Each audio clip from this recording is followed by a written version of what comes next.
Мен оны бірінші рет көргенде жүрегім шым ете қалған. Қарапайым, ұяң қыз еді. Көзіне қарасам біртүрлі тыныштық, бірақ ішінде от жатқандай. Мектептің дәлізінде кезігіп, қысқа ғана амандасып жүрдік. Уақыт өте жақын араласа бастадық. Сабақтан кейін бірге қайтатынбыз. Қасында жүрсем, күннің қалай батқанын да білмейтін. Әлі ештеңе айтпадым, бірақ іштей оның менікі болғанын қаладым. Бір күні кешке SMS жаздым. Кешке шығасың ба? Ол біраз ойланып, бауырларым ұйықтасын, кейін шығам деді. Сол түні алғаш рет сарайда кездестік. Ешқандай артық қимыл жоқ, тек құшақтап отырдым. Шашының иісі, ақ мамықты екі алмасының денесінің жылуы, іштей осы сәтті ешқашан ұмытпаймын деп ойладым. Бірнеше апта бойы солай жалғасты. Кеш батқанда бәрі ұйықтағанда ғана кездесеміз. Құшақтасып ұзақ отырамыз. Кейде ерніміз түйіседі. Киімнің сыртынан ғана тигізіп жүретінмін. Соның өзі жүрегімді жарып жібере жаздайтынмын. Мен оны қатты қаладым, бірақ асықпадым. Өзімді тежедім. Себебі ол әлі қыз, ал мен оның сенімін жоғалтқым келмеді. Бірақ бір нәрсе анық еді. Менің өмірімде ондай сезімді ешкім сыйлаған жоқ. Күндердің бірінде ол маған өзі жазды. Кешке боссың ба деді. Жүрегім зу ете түсті. Иә деп бірден жауап бердім. Түнде ауыл тынышталып, бәрі ұйықтаған кезде ол баяғыдай сарайға келді. Бұл жолы бәрі басқаша болды. Ол бұрынғыдай қысылып отырмады. Қасына отырдым, қолын ұстадым. Үндемей ұзақ отырдық. Бір сәт оның көзіне қарасам, ішінде бір шешім бардай көрінді. Сен дайынсың ба деп сұрадым. Ол қысқа ғана иә деді. Көрпені жерге төсеп, оны жайлап жатқыздым. Әуелі еріннен, кейін мойнынан, мамықты екі омырауынан құшарлана сүйдім. Қолым оның арқасын, белін сипады. Ол дірілдеп терең тыныстай бастады. Бір сәтте денемді тежегіш жойылғандай болды. Досымды итеріп жіберген сәтім.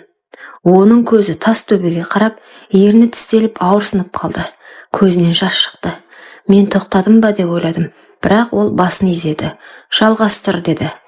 Аздан соң ауырсынуы басылып, тынысы жеңілдеді. Сол сәтте мен оның маған толық берілгенін түсіндім. Екеуміз де терлеп, шаршап, бірақ бір-бірімізге қанық күйде ұзақ жатып қалдық. Содан кейін бірнеше күн қатарынан осылай кездестік. Ешкім білмеді. Көзқарасымыз өзгерді. Жанасуымыз өзгеше болды. Енді бізді тек құшақтау мен сүйісу емес, бір-бірімізге тәуелді ету сезімі байлады. Мен ішімнен осы қызға үйленемін деп ант бердім. Бірақ өмірдің бізге қандай сынақ дайындап қойғанын әлі де білмеген екенмін. Онымен өткен күндер өмірімнің ең тәтті шағы болды. Әр кездескеніміз бір мереке, әр жанасу жаңа бір әлем еді.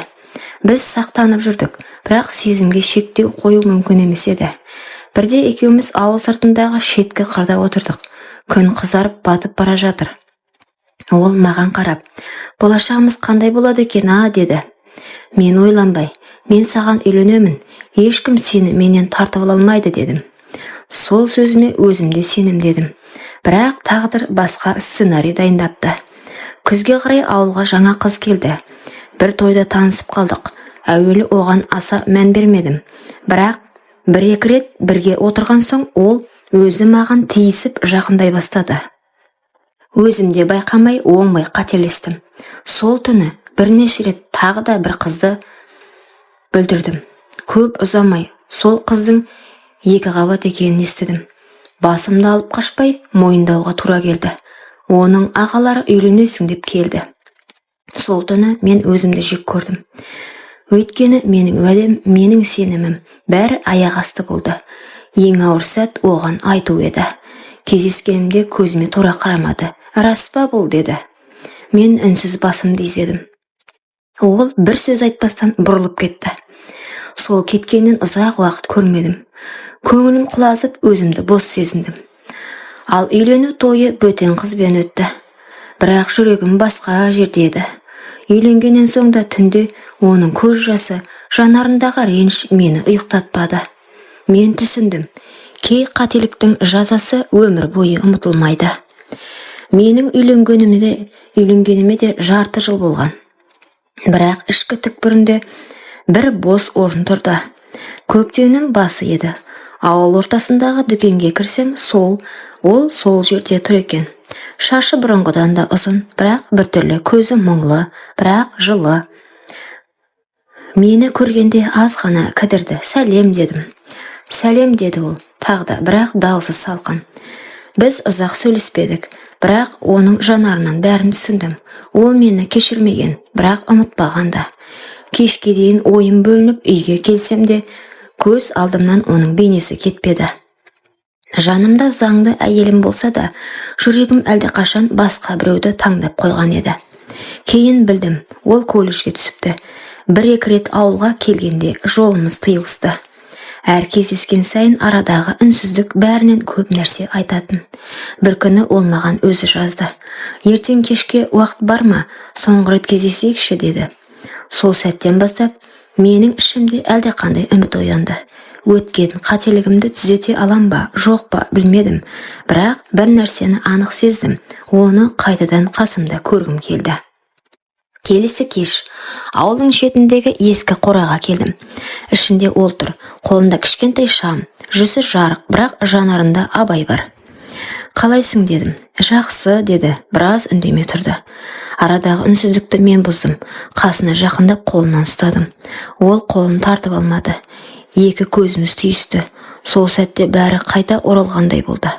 Жүрек дүрсілі, демнің жиілуі, жанасудың ыстығы. Бірақ бұл жолы бір кедергі тұрды.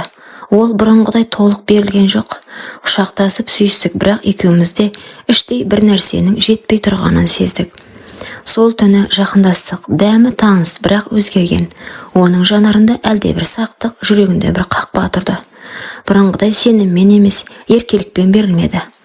Төсекте жатып, мен оның иығын сипадым. Ол көзін жұмды, бірақ жымиған жоқ. Ішімнен түсіндім. Мен сол бір жылы көктемде оның жүрегін бір жолата жаралаған екенмін. Таң ата екеуміз сөзсіз тарастық. Жүрегім тағы да босап қалды. Бұл жолы оны мүлде жоғалтып алуы мүмкін екенін білдім. Күздің аяғы еді, бір танысым. Ана қызды көрдің бе, бір жігітті алып қашыпты деді. Жүрегім бір сәтке тоқтап қалғандай болды. Сенгім келмеді. Телефон соқтым, алмады.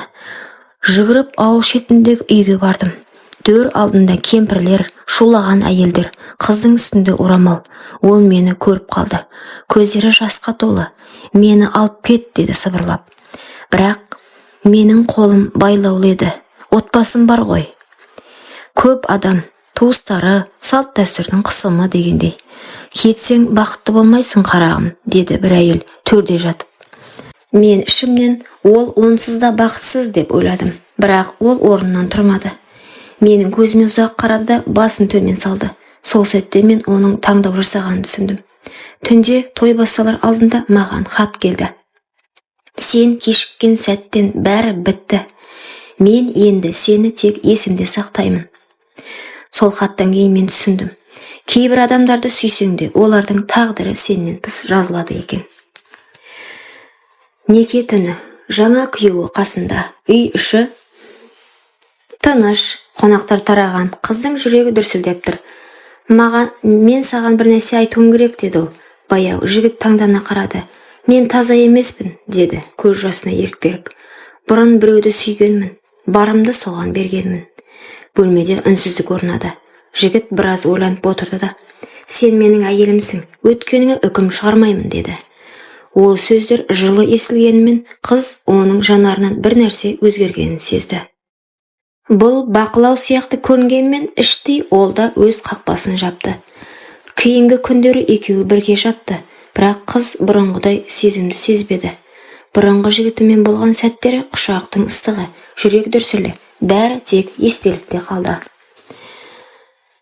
Ол түнде көзін жұмғанда да басқа бір есім мен басқа бір бейне ойына келетін.